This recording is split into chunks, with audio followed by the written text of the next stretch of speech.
நான் கேட்கிறேன் தெரியாம தான், என்ன தேமுதிக பார்த்தா இனிமே நீ என்ன உங்களுக்கு பயம்?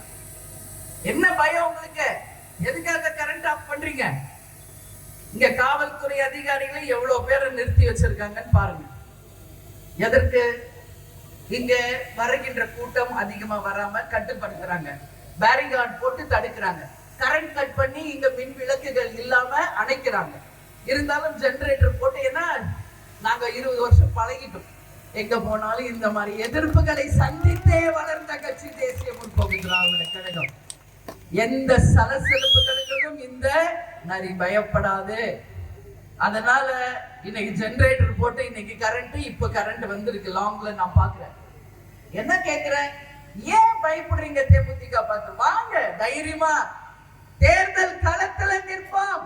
மக்கள் முடிவு செய்யட்டும் எந்த கட்சி நேர்மையான கட்சி, எந்த கட்சி உண்மையான கட்சி என்று. அதனால இன்னைக்கு காவல்துறை அதிகாரிகளை ஏன் தேமுதிகவை தடுக்கிறீங்க? காவல்துறை நீங்க காக்கி சட்டை போடுவதற்கு அடையாளமாக வாழ்ந்தவர் கேப்டன் அவர்கள். அந்த காவல்துறைக்கு ஒரு கம்பீரத்தையும் அடையாளத்தையும் உருவாக்கி கொடுத்தவர் நமது கேப்டன் அவர்கள். எத்தனை காவல் அதிகாரிகள், எத்தனை ராணுவ அதிகாரிகள், எத்தனை ராணுவத்தில் இருக்கிறவங்க என்கிட்ட பேசுறாங்க. கேப்டனை பார்த்த பிறகுதான் இந்த தொழிலுக்கே நாங்க வந்தோம். இந்த காக்கி சட்டையை போடுவதற்கு முன்பு கேப்டனை நாங்க பார்த்துட்டு தான் இந்த ட்ரெஸ்ஸ போடுறோம். ராணுவத்தில் இருக்கிறவங்க எல்லாரும் அந்த மாதிரி ஒரு நேர்மையோடும் கண்ணியத்தோடும் வாழ்ந்தவர் நமது கேப்டன் அவர்கள்.